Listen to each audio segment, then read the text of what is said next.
Welcome to pebbles. அனைவருக்கும் பொங்கல் திருநாள் நல்வாழ்த்துக்கள். தமிழர்களுடைய பாரம்பரிய பண்டிகை எதுன்னு கேட்டிங்கன்னா பொங்கல் தான். இந்த பொங்கல் வந்து நம்ம எப்படி செய்ய போகிறோங்கிற வீடியோவை தான் நாங்கள் இன்றைக்கி பார்க்க போகிறீங்க. அதாவது என்னென்னா வெண் பொங்கல், மிளகு பொங்கல், சக்கரை பொங்கல். இது கூட நம்ம புதினா துவையல், பாசிப்பருப்பு சாம்பார் வைக்க போகிறோம். இதுக்கு கூட 2 பொரியல், அதாவது பூசணிக்காய் பொரியல், அவரைக்காய் பொரியல். இது எல்லாமே நம்ம எப்படி செய்கிறோங்கிறத பார்க்க போகிறோம். வாங்க வீடியோக்குள்ளே போகலாம். நம்ம பொங்கல் வந்து வைக்கிறதுக்கு ஸ்டார்ட் பண்ணுறதுக்கு முன்னாடி அதாவது சந்தன குங்குமம் வச்சுக்கலாம். இது வந்து நான் வெள்ளை பொங்கலுக்கு வைக்க போகிறேன். நம்ம சூரிய பகவான் நினச்சிட்டு பொங்கல் வைக்கணும். அதாவது நம்ம ப்ரே பண்ணிவிட்டு அப்படியே பொட்டு வச்சுக்கலாம். ஒன்று வெண் பொங்கலுக்கும், இன்னொன்று சக்கரை பொங்கல். இப்போ நம்ம கேஸ் ஆன் பண்ணிக்கலாம். அதாவது இதில் வந்து நான் வெண் பொங்கல் செய்ய போகிறேன். நான் 3/4 வாசி தண்ணி விட்டுருக்கேன். இன்னும் கொஞ்சம் தண்ணி விட்டுக்கலாம், கொஞ்சம் கொதிக்கட்டும். இது வந்து சக்கரை பொங்கலுக்கு நான் வச்சுருக்கேன். சக்கரை பொங்கலுக்கு வைக்கிறதுக்கு முன்னாடியே முழுமையாக நான் தண்ணி விட்டுருக்கேன். எப்போவுமே என்னென்னா முன்னெல்லாம் வந்து என்னென்னா அரிசி வந்து அதாவது அறுவடை செஞ்சோன்னையுமே அரிசியில் வந்து நம்ம செய்கிறப்போ அந்த கழிஞ்ச தண்ணியை தான் நம்ம வந்து உள்ளே ஊற்றுவோம். இப்போ இருக்கிற அரிசியிலலாம் வந்து அந்த மாதிரி பொங்கி வரதில்லை. அதனால நான் வந்து கொஞ்சமாக பால் ஆட் பண்ணிக்க போகிறேன். அது இல்லாமல் தண்ணியும் ஆட் பண்ணிக்க போகிறேன். அதாவது ஆல்ரெடி கழிஞ்சு வச்சுருக்கிற தண்ணி இதையும் நான் ஆட் பண்ணுறேன். இது வந்து 1 டம்ளர் அரிசி போட்டிருக்கேன். அதே மாதிரி இதுக்கும் நான் முழுமையாக தண்ணி விட்டுக்கிறேன். நான் சக்கரை பொங்கலுக்கு மட்டும் பால் ஆட் பண்ணிக்கிறேன். நல்லா கொதிக்கட்டும். நம்ம பொங்கி வர டைமுக்கு நம்ம இந்த மாதிரி ஒரு பாத்திரம் வச்சுக்கோங்க. ஏன்னா நம்ம உடனே என்ன பண்ணணும்னா கொஞ்சம் தண்ணி எடுத்து நம்ம இதில் ட்ரான்ஸ்ஃபர் பண்ணிக்கணும். இப்போ நம்ம இந்த வெள்ளை பொங்கல் செய்கிற இடத்துல பொங்க ஆரம்பிக்குது. இது பொங்கணுன்னே நம்ம தண்ணியை வந்து இதில் ஊற்றிக்கலாம். கொதிக்க ஆரம்பிச்சிச்சு. இப்போ நம்ம தண்ணி எடுத்துக்கலாம். இப்போ நம்ம அரிசி போட்டுக்கலாம். நம்ம அரிசி எல்லாத்தையுமே போட்டுட்டோம். நல்லா கொதித்து வரும். இன்னும் கொஞ்சம் தண்ணி எடுத்துக்கலாம். இடையில நல்லா இந்த மாதிரி கிளறி விட்டுட்டே இருங்க. வெண் பொங்கலுக்கும் அரிசி வெந்துட்டுருக்கு, பார்த்திங்கன்னா தெரியுதும். இப்போது வெள்ளை பொங்கல் பார்த்திங்கன்னா இதுவும் ரெடி ஆகிடுச்சு. இன்னும் கொஞ்சம் நேரம் கழித்து பார்த்திங்கன்னா கொஞ்சம் நல்லா கெட்டியாக இருக்கணும். அதாவது பொங்கல் எப்போவுமே புது அரிசிங்கிறதுனால எப்போவுமே இந்த மாதிரி தான் வரும், குழஞ்சி தான் வரும். இதுதான் வந்து நம்ம அதாவது சூரிய பகவானுக்கு படைக்கக்கூடியது. இதுவும் ஆஃப் பண்ணியாச்சு. பொங்கலுக்கு நம்ம பாசிப்பருப்பு எடுத்துக்கலாம். இதை வறுத்துக்கலாம். சிம்மில் வச்சுட்டு பொன்னிறமாக வறுத்துக்கலாம். ரொம்ப வறுக்கக்கூடாது, அதாவது பொன்னிறமாக வர அளவுக்கு வறுத்துக்கலாம். நம்ம அப்படியே போட்டோன்னா பொங்கல் வந்து என்னென்னா பச்சை வாசம் அடிக்கும். அதனால் வறுத்து போட்டோன்னா சக்கரை பொங்கல் எப்போவுமே டேஸ்ட்டாக இருக்கும். இப்போ நல்லா வாசம் வர ஆரம்பிச்சிருச்சு. இப்போ நம்ம ஆஃப் பண்ணிக்கலாம். அதாவது ரொம்ப இது பண்ண வேண்டியதில்லை. இப்போ நம்ம வேறு பாத்திரத்தில் மாற்றிக்கலாம். இப்போது நம்ம சக்கரை பொங்கல் செய்ய போகிறோம். இது வந்து நம்ம எப்போவுமே ஃபஸ்ட்டு வந்து நிறைவாக ஊற்றிக்கணும். பொங்கல் பானையில் நம்ம கொஞ்சமாக எடுத்துட்டு இப்போ நம்ம ஏன்னா இந்த அரிசியில் எல்லாமே என்னென்னா பொங்கி வரதில்லை அப்படிங்கிறதுனால நம்ம ஒரு டம்ளர் அளவுக்கு பால் ஆட் பண்ணிக்கலாம். பால் ஊற்றினா என்னென்னா பொங்கி வரும். அதனால் நான் பால் ஆட் பண்ணுறேன். இப்போ நிறைவாக நம்ம ஊற்றிட்டோம். இது கூட நம்ம பாசிப்பருப்பை முதலே ஆட் பண்ணிக்கலாம். இதுவும் நல்லா கொதிக்கட்டும். அதாவது இப்போ பொங்கி வரும். இப்போது பொங்க போகுது. அதாவது பொங்கல் வைக்கிறப்ப எப்போவுமே கிழக்கு வந்து பொங்கணுங்கிறது வந்து நம்மளோட ஐதீகம். இப்போ பொங்க ஆரம்பிச்சிருச்சு. கிழக்கு பொங்கிருச்சு. இப்போ நம்ம எடுத்துக்கலாம். கொஞ்சமாக தண்ணி எடுத்துட்டு அதுக்கப்புறம் நம்ம அரிசி போட்டுக்கலாம். இப்போ நம்ம அரிசி போட்டுக்கலாம். இது வந்து நான் ஒரு 200 கிராம்ஸ் அளவுக்கு ரைஸ் எடுத்துருக்கிறேன். ஒரு கைப்படி பாசிப்பருப்பு. எப்போவுமே பச்சரிசி வந்து என்னென்னா ரைஸ் வந்து நிறையா வரும். நம்ம ஜாஸ்தி எடுக்கக்கூடாது. ஒரு 200 கிராம்ஸ் இருந்தாலே போதும் இந்த பொங்க பானைக்கு. இன்னொரு சின்னதாக இருந்துச்சுன்னா நீங்கள் 100 கிராம்ஸ் ரைஸ் எடுத்தாவே ஃபுல்லாக அதாவது முழுமையாக வந்து வரும். ஆக்சுவலாக பொங்கல் பானையில் நம்ம கொஞ்சமாக தண்ணி எடுத்து வச்சுக்கலாம். தேவைங்கிறப்ப நம்ம ஆட் பண்ணிக்கலாம். நல்லா வேகட்டும். இப்போது நம்ம ஏலக்காய் பொடி, வெல்லம் ஆட் பண்ணிக்கலாம். இது ஒரு 6 ஏலக்காய் இருக்கும். பொடி போட்டுட்டு நம்ம வெல்லத்தை வந்து ஆட் பண்ணிக்கலாம். நல்லா மிக்ஸ் பண்ணி விடுங்க. நம்ம கடைசியாக முந்திரி, திராட்சை தாளித்து அதாவது நெய்யில் வந்து தாளித்து கொட்டிக்கலாம். சர்க்கரை பொங்கல் ரெடி ஆகியாச்சு. இது வந்து என்னென்னா ஆறுச்சுன்னா ரொம்ப கெட்டியாயிரும். அதேமாதிரி படையலுக்கு போகிறதுக்குள்ளே இது வந்து ரெடி ஆகிடும். இப்போ நம்ம ஆஃப் பண்ணிக்கலாம். இப்போ முந்திரி, திராட்சை தாளித்து கொட்டிக்கலாம். இப்போது காஞ்சிருச்சு. இது ஒரு 20 முந்திரி கிட்ட எடுத்திருக்கேன். அப்படியே போட்டுக்கலாம். எண்ணெய் அப்படியே உருகட்டும். இப்போ பொன்னிறம் ஆயிடுச்சு. திராட்சை ஆட் பண்ணிக்கலாம். கூடவே நம்ம தேங்காயும் ஆட் பண்ணிக்கலாம். இப்போ தாளிச்சிட்டோம். இது கூட முந்திரி தேங்காய் எல்லாமே கொட்டிக்கலாம். நல்லா மிக்ஸ் பண்ணி விடுங்க. சக்கரை பொங்கல் ரெடி.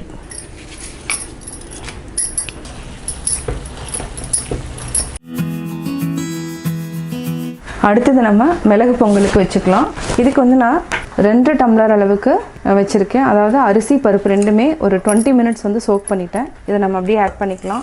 இது வந்து நம்ம 1 டம்ளருக்கு 3 டம்ளர் அளவுக்கு தண்ணி விடணும். அதனால் இதில் வந்து 1 2 3 4 5 6 7 8 அதாவது இதில் நான் 1/4 டம்ளர் அளவுக்கு தண்ணி ஜாஸ்தி தான் விட்டுருக்கேன்.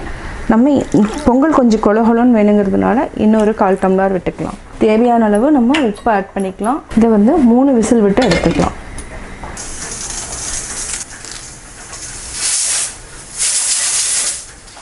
நம்ம ஒரு கடாயில் 3 டேபிள் ஸ்பூன் அளவுக்கு நெய் விட்டுக்கலாம். இது கூட கொஞ்சமாக ரீஃபைண்ட் ஆயிலும் ஆட் பண்ணிக்கலாம். எண்ணெய் நல்லா உருகட்டும். உருகுனதுக்கப்புறம் முந்திரி, இஞ்சி, பச்சை மிளகாய், மிளகு, சீரகம் இது வந்து ஒரு 1.5 டேபிள் ஸ்பூன் அளவுக்கு இருக்குது. கருவேப்பிலை. இதுக்கு முக்கியமானது பெருங்காயம். இது ஒரு 1/4 டீஸ்பூன் அளவுக்கு ஆட் பண்ணிக்கலாம். ஆல்ரெடி வேக வச்சு தனியாக எடுத்து வச்சுருக்கிறோம் பாசிப்பருப்பு, பச்சரிசி. இப்போ நம்ம தாளிச்சதை கொட்டிக்கலாம். நல்லா மிக்ஸ் பண்ணிக்கலாம். பாசிப்பருப்பை நம்ம கழிஞ்சிட்டோம். இதுக்கு வந்து ஒரு 5 டம்ளர் அளவுக்கு தண்ணி, அதுதான் அளவு. 1 2 3 4 5. அடுத்து நம்ம என்னென்ன போட போகிறோங்கிறத பார்த்துடலாம். இது கூடவே 1/2 டீஸ்பூன் அளவுக்கு சீரகம் ஆட் பண்ணிக்கலாம். 1 டீஸ்பூன் சாம்பார் பொடி, 1/4 டீஸ்பூன் அளவுக்கு மஞ்சள் தூள், 1 டீஸ்பூன் தனி மிளகாய் தூள், இது கூட 2 பச்சை மிளகாய், சின்ன வெங்காயம் ஒரு 25 வெங்காயம், அதாவது சின்னதாக தான் இருக்குது. நீங்கள் பெருசாக இருந்ததுன்னா ஒரு 20 வெங்காயம் போட்டுக்கலாம். இதையும் நம்ம அப்படியே போட்டுக்கலாம். இது கூட நம்ம 3 தக்காளி கட் பண்ணி போட்டுக்கலாம். இதை நம்ம பொடியாக கட் பண்ணிக்கலாம். 3 தக்காளி போட்டோம். இதுக்கு வந்து என்னென்னா 2 விசில் விட்டு எடுத்துக்கலாம். அதுக்கப்புறம் நம்ம தாளிச்சுக்கலாம். ஆன் பண்ணிட்டோம். கொஞ்சம் நல்லா கொதி வர டைமுக்கு நம்ம மூடி வச்சுக்கலாம். இப்போ பாசிப்பருப்பு கொதி வர ஆரம்பிக்குது. அதாவது லைட்டாக சூடானா கூட ஓகே தான். இப்போ நம்ம மூடி வச்சுக்கலாம். 2 விசில் வந்தோடனையும் நம்ம எடுத்துகிட்டு தாளிச்சுக்கலாம். இப்போது பாசிப்பருப்பு, வெங்காயம், சாம்பார் பொடி போட்டது ரெடி ஆயிடுச்சு. நம்ம மத்து இருந்துச்சுன்னா மத்தில் நல்லா மசிச்சுக்கலாம். இப்போ நல்லா கடைஞ்சிட்டோம். இப்போ நம்ம தாளிச்சுக்கலாம். தாளிக்கிற கரண்டி வச்சுட்டோம். ஒரு 3 டேபிள் ஸ்பூன் அளவுக்கு எண்ணெய் விட்டுக்கலாம். எண்ணெய் காயிட்டோம். கடுகு, உளுத்தம்பருப்பு நல்லா பொரியட்டும். பொரிஞ்சதுக்கப்புறம் நம்ம கருவேப்பிலை போட்டுக்கலாம். ஒரே ஒரு வரமிளகாய், பெருங்காயம். இப்போ நம்ம சாம்பாரில் ஆட் பண்ணிக்கலாம். பாசிப்பருப்பு சாம்பார் ரெடி ஆயாச்சு.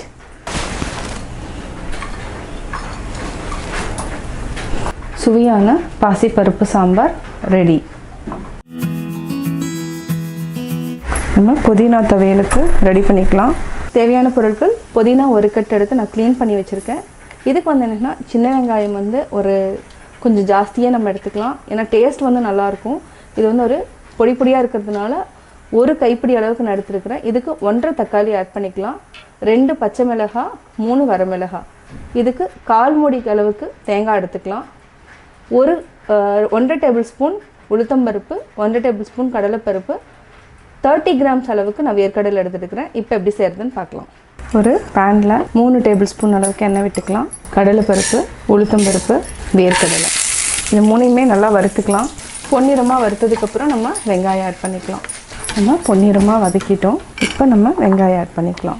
இது கூட பச்சை மிளகாய், 3 வரமிளகாய், இதுக்கு பெருங்காயம் கொஞ்சம் ஆட் பண்ணிக்கலாம். இதுக்கு நம்ம தக்காளி ஆட் பண்ணிக்கலாம். சிம்மில் வச்சுட்டு தக்காளி நல்லா வதக்கிக்கலாம். தக்காளி நல்லா வதக்கிட்டோம். இதுக்கு 1/4 மூடி அளவுக்கு தேங்காய் ஆட் பண்ணிக்கலாம். தேங்காயை நல்லா வதக்கி விடுங்க. இது கூடவே நம்ம கொத்தமல்லி தழையும் ஆட் பண்ணிக்கலாம். இது வந்து ஒரு 60 செகண்டாவது வந்து நல்லா வதக்கி விடணும். நல்லா வதங்கிடுச்சு. இப்போ நம்ம ஆஃப் பண்ணிக்கலாம். ஆற வச்சு அரைச்சிக்கலாம். புதினா துவையல் ரெடி ஆகிடும். புதினா துவையல், அதாவது ஆல்ரெடி வறுத்து வச்சுருக்கிறது ஆறிடுச்சு. இப்போ நம்ம அரைச்சிக்கலாம். இப்போ உப்பு சேர்த்துட்டு அரைச்சிக்கலாம். புதினா துவையல் அரைச்சிட்டோம். இப்போ நம்ம பவுலில் மாற்றிக்கலாம். சுவையான புதினா துவையல் ரெடி. நம்ம அவரைக்காயை கட் பண்ணிக்கலாம். அதாவது கட் பண்ண வேண்டியதில்லை, நான் கையிலேயே வந்து எப்போவுமே அவரைக்காய் செய்கிறப்போ இந்த மாதிரி கையிலேயே எடுத்துருவேன். நம்ம ஒரு கடாயில் 3 டேபிள் ஸ்பூன் அளவுக்கு எண்ணெய் விட்டுக்கலாம். கடுகு 1/4 டீஸ்பூன் போட்டுக்கலாம். கடலைப்பருப்பு, உளுத்தம்பருப்பு நல்லா பொரியிட்டோம். வெங்காயம், பச்சை மிளகாய், கருவேப்பிலை நல்லா வதக்கிட்டு அவரைக்காய் ஆட் பண்ணிக்கலாம். அவரைக்காய் தேவையான அளவு உப்பு ஆட் பண்ணிக்கலாம். 1 டேபிள் ஸ்பூன் அளவுக்கு தேங்காய் போட்டுட்டு மூடி வச்சிடலாம். 1/2 டம்ளர் அளவுக்கு தண்ணி விட்டுக்கலாம். இதை நல்லா மிக்ஸ் பண்ணி விடுங்க. மூடி வச்சுக்கலாம். அவரைக்காய் பொரியல் ரெடி ஆகிடுச்சு. இப்போ நம்ம மாற்றிக்கலாம்.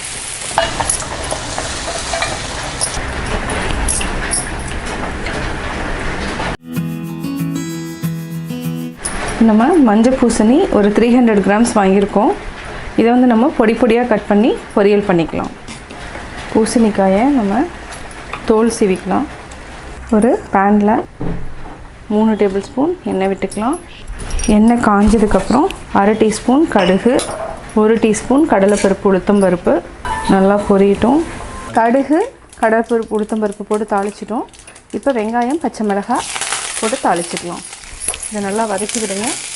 இது கூட நம்ம 1 டீஸ்பூன் அளவுக்கு தேங்காய் ஆட் பண்ணிக்கலாம். தேங்காயும் நல்லா வதக்கி விட்டுக்கலாம். இது கொஞ்சம் ஸ்வீட்டாக இருக்கிறதுனால நம்ம கொஞ்சமாக சாம்பார் பொடியை ஆட் பண்ணிக்கலாம். கொத்தமல்லி தழை, பூசணிக்காயை கட் பண்ணி வச்சுருக்கிறோம், இதையும் ஆட் பண்ணிக்கலாம். தேவையான அளவு உப்பு நல்லா மிக்ஸ் பண்ணி விட்டுட்டு சாம்பார் பொடி ஆட் பண்ணிக்கலாம். காய் நல்லா வேகணும். ஒரு 1/2 டம்ளர் அளவுக்கு தண்ணி ஊற்றிட்டு மூடி வச்சிடலாம். மூடி வச்சுக்கலாம். ஒரு 3 நிமிஷத்துக்கு அப்புறம் திருப்பியும் பரட்டி விட்டுட்டு திருப்பி மூடி வச்சுக்கலாம். 5 நிமிஷம் அதனுடைய குக்கிங் டைம். பூசணிக்காய் பொரியல் ரெடி ஆயிடுச்சு. நம்ம வேறு பாத்திரத்தில் மாற்றிக்கலாம். பூசணிக்காய் பொரியல் ரெடி. பொங்கல் விருந்து ரெடி ஆயிடுச்சு. என்னென்ன பொங்கல்ங்கிறத பார்த்துடலாம். இது வெண் பொங்கல், மிளகு பொங்கல், சர்க்கரை பொங்கல், பாசிப்பருப்பு சாம்பார், பூசணிக்காய் பொரியல், அவரைக்காய் பொரியல், புதினா துவையல். இப்போ நம்ம தலைவாழை இலையில் பரிமாறலாம். இது வந்து என்னென்னா படையலுக்கு, நம்ம சூரிய பகவானுக்கு வந்து படையலுக்கு வைக்கிறதுக்காக தான் நான் செஞ்சுருக்கேன். இப்போ படையல் போட்டுடலாம்.